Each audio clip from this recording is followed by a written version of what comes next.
को आपके माध्यम से बताने के लिए आज ये प्रेस कॉन्फ्रेंस रखी गई है। मैं आपके माध्यम से बताना चाहता हूं कि जो परिषद द्वारा निर्धारित परीक्षा केंद्रों की संख्या है वो इस बार जनपद में 113 केंद्र रहेंगे और इसमें 3 हमने जोनल मजिस्ट्रेट नियुक्त किए हैं, 11 हमने सेक्टर मजिस्ट्रेट नियुक्त किए हैं और 113 स्टैटिक मजिस्ट्रेट हमने नियुक्त किए हैं। इसके अलावा जो कक्ष निरीक्षक रहेंगे वो माध्यमिक में 1492 और बेसिक में 764 और इसमें सकल दल भी हमारे 6 हैं जो इसमें काम करेंगे और कंट्रोल रूम भी हम लोगों ने इसके लिए स्थापित किया है। कंट्रोल रूम जो है उसके प्रभारी जो है वो संजीव जो एसडीएम है वो इसके प्रभारी रहेंगे। इसके साथ साथ में मैं ये भी बताना चाहूँगा कि जो हमारे उप संकलन केंद्र हैं वो मेंधावल और धनघटा में बनाए गए हैं। जब पेपर जब खत्म हो जाएगा तो एक जगह पे जहाँ पे कलेक्ट करना है उसके बाद फिर वो जिले में आएगा, तो वो भी हमने पूरी तैयारी कर ली है। और आप सभी जानते हैं कि 24 फरवरी से परीक्षा हमारी प्रारंभ हो रही है और 12 मार्च तक हमारी परीक्षाएं जाएंगी। केवल प्रयागराज के लिए 24 फरवरी का जो परीक्षा है वो बाद में कराने के लिए कहा गया है। तो वो भी मैं सोशल मीडिया पे कुछ देख रहा था कि कुछ लोग इस तरह से दिख रहे थे कि क्या ये पूरे प्रदेश के लिए है, तो वो भी आपके माध्यम से मैं स्पष्ट करना चाहूँगा। जनपद में जो है कुल 55,000 के आसपास बच्चे जो है वो परीक्षा देंगे इस बार और उसमें से जो 28,000 के आसपास बच्चे जो हाई स्कूल के हैं और इंटरमीडिएट के जो हैं लगभग 27,000 बच्चे इस बार एग्जाम दे रहे हैं। हम लोगों ने बेसिक इंफ्रास्ट्रक्चर जो है जब हम लोग केंद्र बनाते हैं तो वो 3 महीने पहले ही प्रक्रिया पूरी हो जाती है, तो उन सारे बेसिक इंफ्रास्ट्रक्चर का हम लोगों ने उस टाइम सत्यापन भी कराया था और अभी हम लोगों ने दोबारा से उस टीम को लगा के जो सत्यापन होकर जो बोर्ड जो हमारे बोर्ड परीक्षा में जो केंद्र निर्धारण हुआ था उसको हम लोगों ने सत्यापित भी करा दिया है। इसके अलावा जो मजिस्ट्रेट और पुलिस ड्यूटीज हैं वो हमने पूरी लगा दी गई हैं और सबकी ट्रेनिंग भी जो है वो हो चुकी है। मेरे द्वारा सांसद के द्वारा भी उनको ब्रीफिंग दी जा चुकी है। कंट्रोल रूम के बारे में मैं बता चुका हूँ कि हमारा यहाँ पे कंट्रोल रूम जो है जिले का कंट्रोल रूम वही काम कर रहा है। इसके अलावा आपके माध्यम से मैं ये भी अनुरोध करना चाहूँगा कि किसी प्रकार की अफवाहों पे कोई भी व्यक्ति जो है जनपदवासी परीक्षा पत्र लीक जैसी बातें या तमाम तरह की अफवाहें जो कई बार छोटी सी बात व्हाट्सएप पे शुरू होती है, तो मैं आपके माध्यम से अनुरोध करना चाहूँगा कि किसी ऐसी अफवाह में आप ना पढ़े जब तक कोई ऑफिशियल वर्जन कहीं पे आपको ना मिले। और अगर कहीं पे आपको आप सभी जानते हैं कि नकल विहीन परीक्षा कराने के लिए शासन की मंशा है, माननीय मुख्यमंत्री जी की मंशा है, तो उसी में हम लोगों ने इस पे इंश्योर करने के लिए हमारी पूरा तंत्र जो है वो इस बात को सुनिश्चित करेगा कि जनपद में जो है हम लोग नकल विहीन परीक्षा कराएं। इसके लिए कंट्रोल रूम भी एक टोल फ्री नंबर भी जारी किया गया है सरकार के द्वारा। मैं आपके माध्यम से वो भी नोट कराना चाहूंगा कि अगर किसी को किसी प्रकार की कोई जेन्युइन शिकायत प्राप्त भी होती है और उनको लगता है कि मैं कहाँ इस इंफॉर्मेशन को शेयर कर सकता हूँ, तो रादर देन कि वो अफवाह का रूप ले तो बेहतर यह है कि जो कंट्रोल रूम बना रखा टोल फ्री नंबर है उस टोल फ्री नंबर पे उस बात को नोट करा दिया जाए तो ज्यादा बेहतर रहेगा। मैं आपके माध्यम से टोल फ्री नंबर भी एक बार पढ़ देता हूँ 1800-1805-310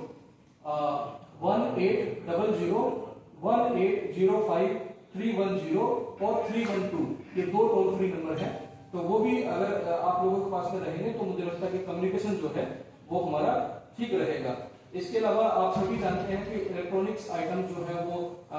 किसी भी तरह के वहाँ पे अलाउ नहीं किए जा रहे हैं। जो ड्यूटी लगी हुई है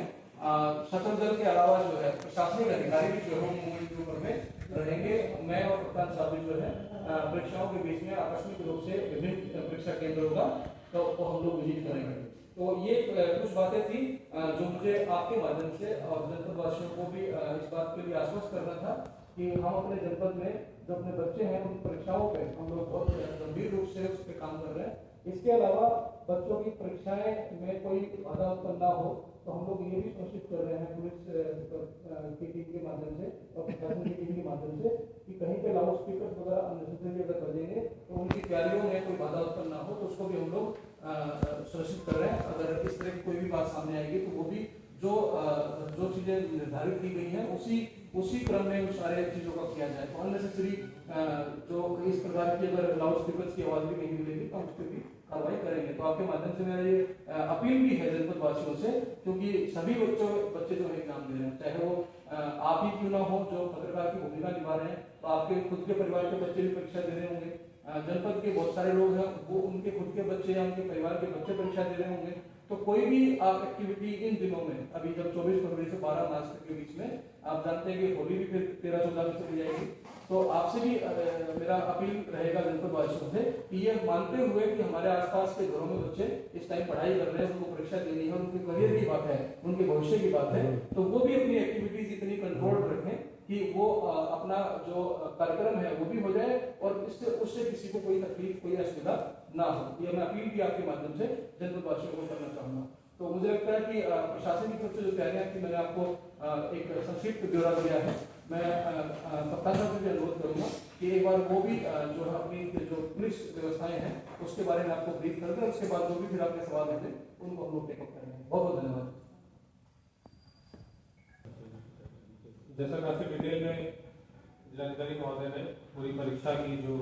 प्रशासनिक तैयारी है उसके संबंध में आपको अवगत कराया। कुल 55,000 बच्चे इस बार 113 सेंटर पर एग्जाम देंगे। इसको हमने पूरे जनपद को टोटल 11 सेक्टर में विभाजित किया, उसको फर्दर 3 जोन जो उसको सुपरवाइज करेंगे उसमें विभाजित किया है।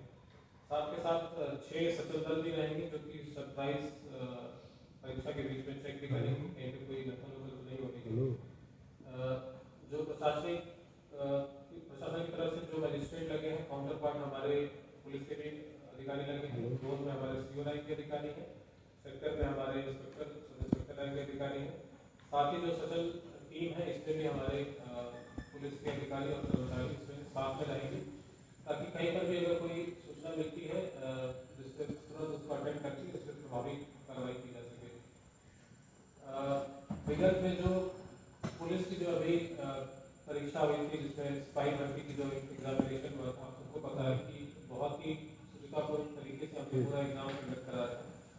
और जो भी छोटी मोटी जो सूचनाएं मिली थी, अगर किसी ने अफवाह भी फैलाई तो उस पर बहुत ही बड़ी कार्रवाई की गई। तो ये आपके माध्यम से मैं सभी जनपद वासियों को भी आश्वस्त करना चाहता हूँ कि बिल्कुल जो परीक्षा होगी उसका हम इंश्योर करेंगे। साथ ही कोई भी इस पूरे प्रोसेस में अगर बाधा बनने का प्रयास करेगा तो उस पर कानून की जितनी भी प्रभावी कार्रवाई कर सकते हैं सारी प्रभावी कार्रवाई उसके ऊपर की जाएगी। तो मेरा आप लोगों से अनुरोध है कि कृपया इस मंच के माध्यम से आप सबको ये जो अवगत कराएं कि किसी भी तरीके से किसी अफवाह में न पड़े। अगर कोई किसी माध्यम से प्रलोभन भी दे कि हमारे पास पेपर है या हमारे पास कोई ऐसा माध्यम है जिसकी वजह से कि हम आपको कुछ क्वेश्चन लीक करा सकते हैं, तो बिल्कुल उससे करना पड़े, बिल्कुल वो गलत बता रहा है। कोई भी ऐसा तंत्र नहीं डेवलप कर पाया है कोई इस समय की पेपर जो है एग्जाम के पहले लीक करा ले। अगर कोई एक तो जैसे आपने मेदावत बाईपास के पास देखा होगा, कुछ हिस्से में हम लोगों ने पायलट के रूप में एक चोरी पर मुआवजा कराया था और उसमें ट्रैफिक मूवमेंट भी देखा गया। काफ़ी हमारे जो परिणाम है वो काफ़ी पॉजिटिव परिणाम हमको देखने को मिले। तो आज हम लोगों ने विजिट किया है मधुबन चौराहे पे एक पॉइंट काफ़ी भीड़ रहता है, तो उसमें मैं देखता हूँ कुछ पोल गलत जगह लगे हुए हैं, कहीं पे अलाइनमेंट जो है वो चौराहे का वो भी गलत बिगड़ा हुआ है और जो सड़क जहाँ चौड़ी हो सकती है वहाँ पे चौड़ी करने का भी हम लोगों ने काम किया है। तो एक उस पॉइंट को हम लोगों ने चौक पॉइंट देखा है। एक जो खरीदपुर ब्रिज है उसके नीचे आपने देखा होगा कि बहुत सारा जो जाम और वहाँ पे वेंडर्स वहाँ पे काम करते हैं। तो हम किसी वेंडर को वहाँ पे हटाना नहीं चाहते, लेकिन सभी लोगों को एक वेंडिंग जोन के माध्यम से व्यवस्थित करके उन सारी सड़कों का जो अलाइनमेंट है, कहीं पे गलत पोल लगा है, कहीं पे हाई मास गलत लगी हुई है, उनका रीअलाइनमेंट दोबारा हम लोग इंश्योर कर रहे हैं और उन्हीं को हटाके दूसरी जगह पे व्यवस्थित करेंगे। उसके बाद आगे जाकर आपने देखा होगा कि अभी रेलवे का अंडरपास बन गया है, तो उसको भी हम लोग कैसे चालू करना है, उसको भी चौड़ी करने की बात है। बैंक चौराहे के पास भी पुलिस चौकी भी आपने देखा होगा उसका अलाइनमेंट थोड़ा सा चेंज है, तो उसको भी हम लोग शिफ्ट कर रहे हैं और उसको हमारी एक जगह जो पुरानी तहसील थी वहाँ पे हमने एक जगह चिन्हित की है, वहाँ पे उस चौकी को हम लोग शिफ्ट कर रहे हैं और उसके बाद फिर उसको वहाँ से हटा के और जो भी चीज़ें जो क्लियर साइड ऑफ रोड के बीच में आ रहा है उसको हम लोग हटाएंगे और बाद में जो बदरिया रोड है उसको भी चौड़ी करने की हम लोग प्लान कर रहे हैं। और जो मुखलिसपुर ब्रिज के नीचे से लेके और जो NH के पास में कबीर की धरती का जो किराया है वहाँ तक जो रोड आता है बर्दिया मार्केट के पास से, तो उसको भी हम लोग चौड़ा करने के लिए प्रयासरत हैं। इसका पूरा एक खाका हम लोगों ने आज नगर पालिका के साथ मिलकर और एक्शन PWD के साथ में मिलकर हमने खींचा है। मुझे लगता है कि अगले 10 दिन में हम लोग ये पूरा प्लान हमारा फिनिश हो जाएगा और उसके बाद टेंडरिंग प्रक्रिया करके विदिन अ मंथ जो है सारा काम शहर में चौड़ीकरण का स्टार्ट हो जाएगा। और इसमें मैं आपके माध्यम से सभी व्यापार मंडल के लोगों से और अपने जनपद के जो व्यापारी हैं उनसे अनुरोध करूँगा कि वो किसी अफवाह में ना पड़े कि क्या काम हो रहा है, कैसे काम होगा, किसी का इसमें अहित नहीं किया जाएगा। कोई भी ऐसा पक्ष नहीं होगा जिसको गलत तरीके से प्रभावित किया जाएगा। और सभी लोग जो है मिलकर मुझे लगता है एक अच्छा शहर हम लोग कैसा कर सकते हैं, इस पर हम लोग काम करें।